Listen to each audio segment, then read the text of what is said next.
Bonjour à toutes et à tous, j'espère que vous allez très bien. Comme promis, notre première vidéo, je reçois aujourd'hui sur notre chaîne des Patriotes Charentes, Madame Loris Elmaillan. Bonjour Loris, comment vas-tu? Bonjour William, très bien, merci. Je suis absolument ravi de te recevoir. Tu vas te présenter évidemment, vous allez vite comprendre pourquoi j'ai invité Loris.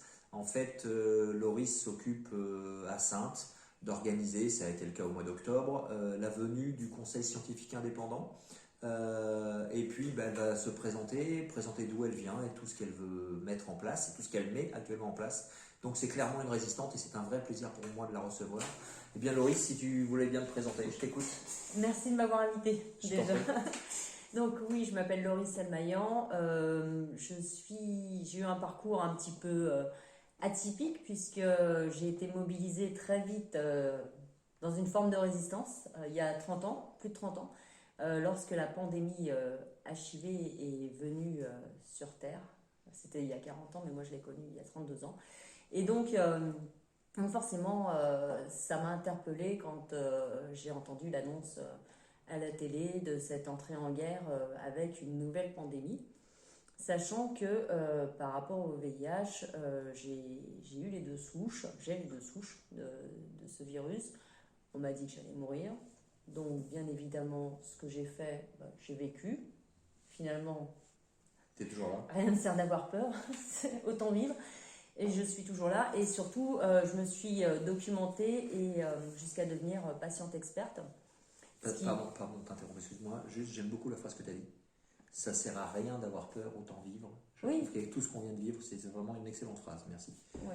Mais c'est vrai que c'est une question qu'on m'a posée d'emblée. On m'a dit, vous n'avez pas peur de ce nouveau virus en 2020? Je dis, mais écoutez, il y a 32 ans, on m'a dit que j'allais mourir à 100% sûr. Il n'y avait aucune chance que je survive. Donc qu'est-ce que j'ai fait? J'ai vécu. Qu'est-ce que je pouvais faire d'autre? Quand on est vraiment face à la mort, on vit. Quand on a peur, c'est qu'on a un doute. Et en fait, c'est le doute qui fait peur. Ouais, Pas c'est juste. la mort, quand on y est confronté, on n'a pas d'autre solution que de l'accepter et d'avancer. Et parfois, c'est bien. Et donc, je suis devenue patiente experte, déjà en me formant dans le service d'infectiologie qui me suivait, et auprès de l'infectiologue qui me suivait, le professeur Delfrécy. Donc tu es devenue la patiente du professeur Delfrécy alors? Oui, très tôt. Ok, d'accord. Dès le début de sa carrière dans ce domaine, en fait, Ok. quasiment.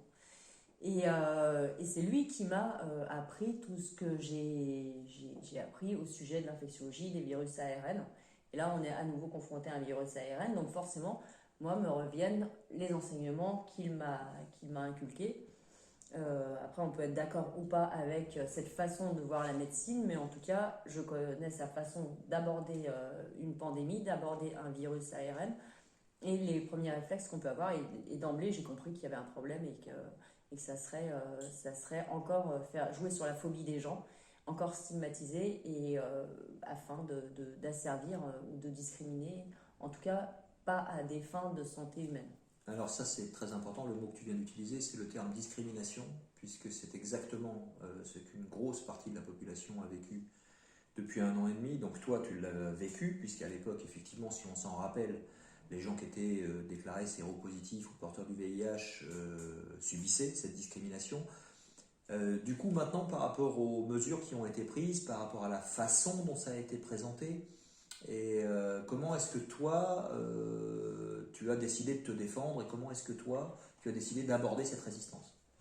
En fait, j'ai pas eu le choix. J'ai pas eu le choix parce que j'ai bien vu, par rapport justement à l'expérience que j'avais avec le sida, que même après 30 ans de combat, ça n'évoluait pas. Il y a certaines personnes, effectivement, qui vont être moins discriminantes qu'elles ne l'étaient il y a 30 ans envers les séropositifs, mais ça reste le grand diable. Ça reste le grand diable, alors que maintenant, on sait qu'il n'y a plus aucune raison que les séropositifs soient discriminés de quelque façon que ce soit. Donc, on le sait, c'est scientifique, c'est prouvé, voilà, tout est carré, mais depuis 15 ans, quoi. Il y a même une loi anti-criminalité pour protéger les séropositifs dont personne n'a jamais entendu parler, et les séropositifs continuent d'être criminalisés dans quand même 91 pays des 162 qui criminalisaient le fait d'être simplement malade. Donc voilà, on va jusqu'à des mots comme ça, hein, et je me suis moi-même retrouvée poursuivie parce que j'étais porteuse de ce virus. Donc je sais que les choses ne changeront pas d'elles-mêmes. Donc quand j'ai vu qu'on remettait le couvert avec un nouveau virus, en plus celui-ci, il n'y a pas un taux de létalité de 100% comme l'autre. Hein. Assez loin, oui. Ça n'a rien à voir. Donc quand j'ai vu qu'on remettait le couvert avec un autre virus, je me suis dit là, c'est clair que rien d'autre que les gens eux-mêmes, s'ils se mobilisent et s'ils vont chercher les réponses et le droit de vivre, il n'y a qu'eux qui pourront faire changer les choses. Il ne faut pas attendre que ça vienne d'en haut, que ça vienne d'un sauveur ou de je ne sais qui. Et c'est ce que les HIV avaient fait il y a 35 ans. Ils sont allés eux-mêmes chercher la solution. Ils se sont battus et c'est pour ça qu'il y a eu des patients experts dans ce domaine. Parce qu'on a été chercher les solutions auprès de l'industrie pharmaceutique, auprès des politiques, parce que sinon on nous laissait tous mourir en fait. Oui, en fait, c'est quelque chose que finalement. Donc on a l'habitude de lutter pour survivre. On devrait remettre au goût du jour, c'est cette notion que lorsque nous sommes victimes de quelque chose, que ce soit d'une discrimination quelconque, on est en droit quand même de défendre nos droits fondamentaux, on est en droit de poser des questions, on est en droit d'attendre quelque chose des responsables publics. Et toi, c'est exactement ce que tu as organisé, puisqu'il y a j'en parlais tout à l'heure en introduction, il y a quelques jours, tu as organisé la venue du Conseil scientifique indépendant sur Saintes. Oui. Comment est-ce que tu as connu tous ces gens? Comment est-ce que tu as organisé ça? Et puis, est-ce que tu peux nous parler du succès assez populaire quand même que ça a suscité? Oui, oui. En fait, comment je les ai connus J'ai connu. D'ailleurs, il y avait qui? Oui, alors le 28 octobre sont venus à Saintes pour une conférence débat qu'on a organisée, la deuxième. 8 membres, alors pas tous membres du Conseil scientifique indépendant, mais en tout cas il y en avait plusieurs. Il y avait Louis Fouché, il y avait Jean-Dominique Michel, Olivier Soulier, Vincent Pavant et Emmanuel Darle, qui eux sont membres du Conseil scientifique indépendant. Okay. Et il y avait en plus le couple de Lépine, tous deux cancérologues. Lui est chirurgien cancérologue et elle est pédiatre oncologue, pardon. Et donc Nicole et Gérard de Lépine. Et il y avait Mehdi Belhaj Kassem, philosophe que j'ai découvert à ce moment-là, qui est vraiment... Ouais, il est étonnant. Ouais. Étonnant. Vous pourrez retrouver d'ailleurs la retranscription de cette soirée sur le site de Nexus qui a filmé toute la soirée et qui l'a diffusée après en ligne. Ça dure plusieurs heures. Hein. Si vous voulez le regarder, c'est très intéressant. Il faut un peu de temps évidemment, mais ça vaut vraiment le coup. Et du coup, ça a suscité... on y était, nous les patriotes de Charente et de Charente-Maritime, nous étions présents. On était... plusieurs dizaines à être présents là-bas, donc puisqu'on soutient, comme vous le savez, les mouvements de résistance. Il y avait énormément de monde. Comment t'expliques finalement cet engouement populaire pour ce truc-là? D'où ça vient que les gens, alors qu'il n'y a pas forcément de promotion, il n'y a jamais de promotion dans les médias dits mainstream, et malgré tout, il y avait, et malgré tout, il y avait plus de 1000 personnes en fait. Il y avait des gens dehors, je me souviens, ils étaient appuyés sur leur bord de fenêtre pour écouter. 6 heures à écouter par la fenêtre. Assis par terre, c'était incroyable en fait. Ouais. On a explosé le score. Mais comment je l'explique, c'est qu'en fait, il y a un état d'esprit que j'ai essayé, et d'autres aussi sur Saintes ont relayé dans notre groupe. Et notre groupe, au départ, il y avait 40 personnes il y a 1 an et demi quand je l'ai connu. Là, on est 374 juste sur Saintes. Ah oui, c'est juste pour la ville. Hein. Ouais. Mais en fait, on part d'un principe simple. On n'attend pas d'une autorisation. On n'attend rien des autres. Si on veut un débat public, on ne va pas attendre qu'un politique nous l'accorde. On le fait. Ben ça, j'aime beaucoup. C'est notre droit j'aime beaucoup de vivre et de parler et de s'exprimer. Donc on le fait. Et là, ça a ouvert la voie, en tout cas. C'est ce que j'avais fait pendant les législatives, parce qu'à ce moment-là, on ne pouvait pas nous censurer. Ouais. Donc on n'a pas pu nous interdire d'avoir la salle et de créer cet événement, et c'était l'objectif de ma candidature, ouvrir un débat public, même si j'ai pas été élue bien sûr. Forcément quand on n'est pas dans mon parti, on n'est pas élu, mais voilà, donc c'était l'objectif, en tout cas quand je me suis présentée, de permettre un débat public et un partage sans filtre entre des intervenants et le public. Et comme effectivement ce jour-là déjà il y avait eu 800 personnes, ça avait beaucoup plu et qu'il n'y avait pas eu beaucoup de temps d'échange avec le public, on avait promis de recommencer. Et cette fois, il y avait 1100 personnes à l'intérieur et une centaine à l'extérieur qui n'avaient pas pu rentrer. Parce qu'il y avait plus de place. Il y avait plus de place. J'aime beaucoup ce que tu as dit quand tu as dit nous n'avons pas besoin de demander l'autorisation. En fait, c'est très important. Ça, c'est un véritable comportement adulte, c'est-à-dire nous n'avons pas à demander l'autorisation à des gens qui se prétendent nos élites. Je ne vois pas d'où ils sont des élites d'ailleurs, de quoi que ce soit. Enfin bref, nous n'avons pas d'autorisation à demander afin de débattre entre nous, afin de nous réunir et afin d'essayer de trouver une part de vérité. Il n'y a pas de vérité absolue et de vérité vraie Depuis Socrate, on sait que ça n'existe pas. Mais nous n'avons pas d'autorisation à demander. Nous ne sommes pas des incapables majeurs. Nous sommes tous des capables majeurs. Et donc c'est ce que tu prouves, parce que tu organises. Est-ce que tu as d'ailleurs des projets de nouvelle organisation et dans les semaines ou dans les mois qui viennent? La semaine prochaine. La semaine Dès prochaine. la semaine prochaine, oui, on fait enfin, on a Christophe Cosset, donc, qui était le producteur de Hold Up, qui nous fait la gentillesse de venir et qui est très content de pouvoir faire l'avant-première de son prochain film qui va être public le 26 novembre, donc il le fera le 19 novembre à Saintes, dans la salle de l'auditorium. Il y aura 300 places. Donc il y a déjà des réservations, pas mal de réservations. Il en reste encore quelques places, donc n'hésitez pas à me contacter, Loris Selmaillan, vous verrez la publication sur mon Facebook.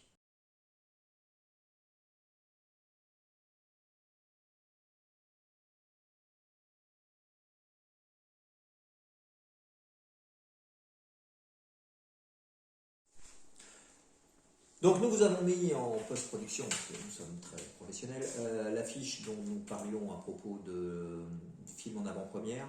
Et je voudrais te poser une autre question, Loris.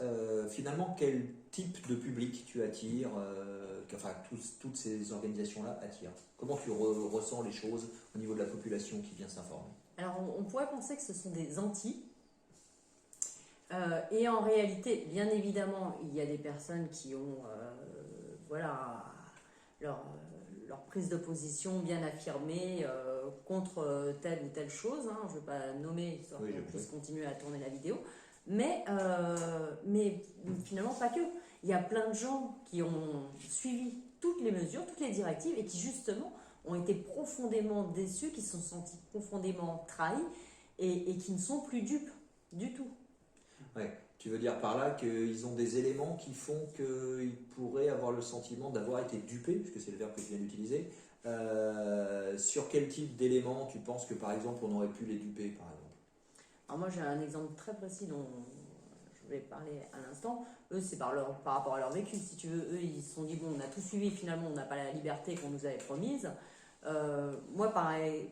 Par contre, l'élément que j'aurais aimé présenter, enfin que je vais présenter là, si tu me le permets, pendant quelques secondes, sont des éléments qui sont propres vraiment à l'infectiologie et la façon dont Delfrécy gère une épidémie et les réflexes qu'il m'a dit d'avoir quand on était face à un virus ARN. La première chose qu'il m'a dit, enfin pas la première chose, mais la chose qu'il m'a inculqué vraiment et répété on ne peut plus, c'est il faut mesurer la charge virale. Être positif ne signifie pas être contagieux.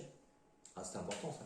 Ça veut dire qu'on peut être positif à un test et pour autant ne pas faire courir de risque à autrui. Voilà, par exemple, on peut être HIV+, séropositif, et on sait depuis 15 ans que les séropositifs qui ont une charge virale contrôlée ne peuvent pas contaminer, quelle que soit la façon dont ils ont un rapport sexuel avec une autre personne. Mais du coup, est-ce qu'on pourrait utiliser au contraire des chiffres de contamination qui pourraient être utilisés simplement pour faire peur en fait? Pour générer la peur, oui, c'est ça. En fait, dès le départ, on nous a fait peur avec les cas de personnes positives. Et pourtant, le 12 janvier 2020, donc je vais vous mettre, vous pourrez mettre le document en lien. En dessous de la vidéo, on mettra le lien. Voilà, l'OMS a publié une étude qu'ils avaient faite en 2019 sur la charge virale concernant les personnes atteintes de Covid-19. Ok. Voilà. Et donc, la charge virale, c'est important à la mesurer par rapport à leur façon de voir les choses. Moi, je ne porte aucun jugement sur est-ce que c'est bien, est-ce que c'est mal. C'est juste qu'eux réfléchissent comme ça. Donc, le professeur Delfrécy et l'autre. Donc, la charge virale, c'est ce qui permet de dire, voilà, il y a suffisamment de virus dans cette personne pour que cette personne puisse commencer à contaminer l'autre. S'il y a un petit virus qui se promène dans notre corps, on en a plein. C'est pas ça qui va faire qu'on va contaminer une autre personne. Il faut qu'il y en ait en suffisamment grand nombre pour qu'il y ait une réplication qui se multiplie, qui contamine une autre personne. D'accord. Tu vois? Ok. Et donc, ils ont mesuré la charge virale. Ils ont publié, l'OMS a publié le 12 janvier 2020. Oui, donc avant les... Donc avant qu'on soit informé de tout ça. Et le résultat était que le risque de transmission, il écrit vraiment noir sur blanc, dépend des capacités de réplication du virus. Donc, il confirme bien que c'est la charge virale qui va déterminer si une personne peut contaminer ou pas. Ce sont des prélèvements qu'ils font au niveau qui sont nasopharyngés. Et donc, ils ont mesuré à partir de quand les gens étaient contagieux, finalement, parce que positifs, on s'en fiche. À partir de quand ils sont contagieux?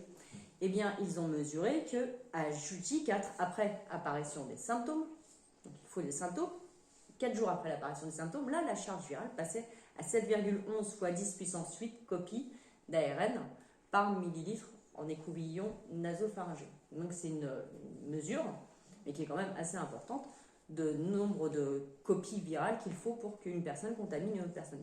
Donc, de J4 après l'apparition des symptômes. Des premiers symptômes. Et jusqu'à quand? Jusqu'à J14. En fait, il y avait 50% des personnes qui avaient une séroconversion inverse à J7, mais il y en avait encore 50% qui devaient attendre 14 jours avant de ne plus être contagieux. Donc en fait, ils ont déterminé dès janvier 2020 que les gens étaient contagieux de J4 à J14 après apparition des symptômes. Il n'y a eu qu'une seule personne asymptomatique qui avait encore une charge virale suffisante pour contaminer une personne, et c'était 63 jours après l'apparition des symptômes. C'était toujours des gens qui avaient eu des symptômes avant.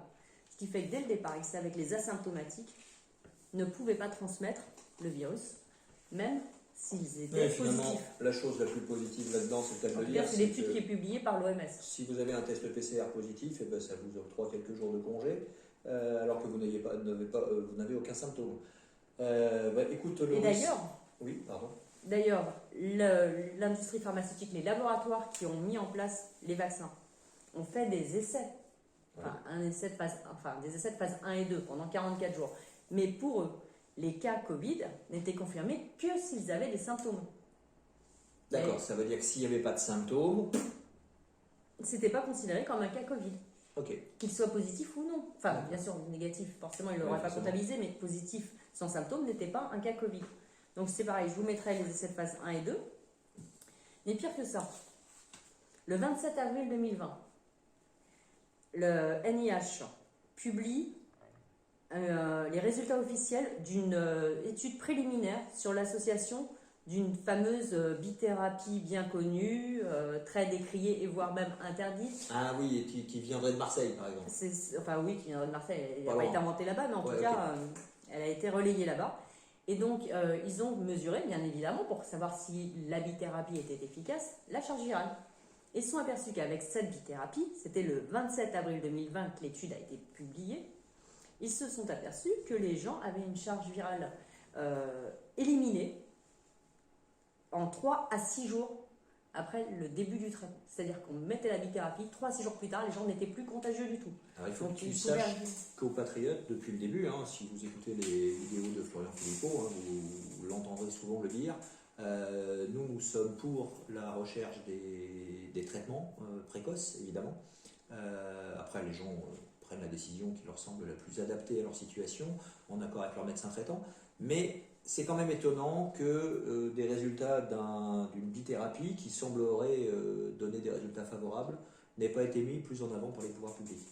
En tout cas, ça nécessiterait qu'ils s'expliquent à ce sujet-là, parce que ça va à l'encontre de tout ce qu'ils nous ont dit et imposé depuis le début. Et tout ceci était su de leur première publication janvier 2020, deuxième avril 2020. Donc vraiment, dès le début, ça s'était calé.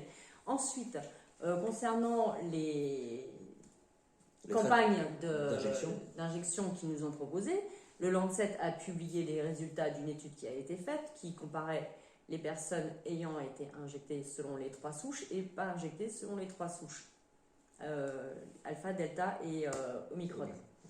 Et donc, le résultat était que, vacciné ou pas, ça ne changeait absolument rien. Et ils les écrivent.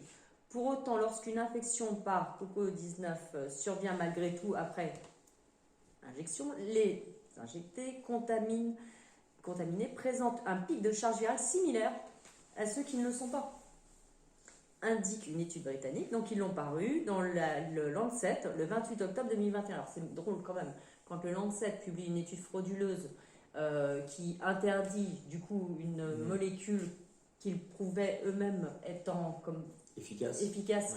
On en fait on le relaie au maximum, l'AFP relaie au maximum. Et là, à l'inverse, aucun relais de l'AFP, en tout cas moi je n'ai pas vu, je ne sais pas si tu en as entendu parler, mais il a fallu que je fouille pour trouver cette information. Et ils ajoutent aussi d'ailleurs que les personnes injectées peuvent transmettre le virus au foyer familial, y compris à ceux qui sont aussi. Et ça, on en parle depuis un petit moment. On sait maintenant que les personnes injectées ou non peuvent transmettre le virus. Ça a été démontré, ça a déjà fait débat.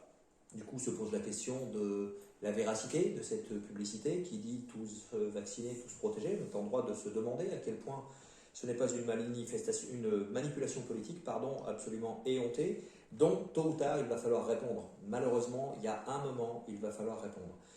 Je voudrais te remercier, Loris, encore une fois de ton intervention. Merci beaucoup, merci de tout ton engagement. Merci au collectif Synthé que tu représentes. Merci. Et je profite de cette vidéo pour remercier personnellement le collectif Synthé, puisque lorsque nous y sommes rendus avec les Patriotes, j'y ai découvert les affiches d'une artiste que j'ai pu aller voir ce mardi à Montpontour qui s'appelle Ingrid Courrèges.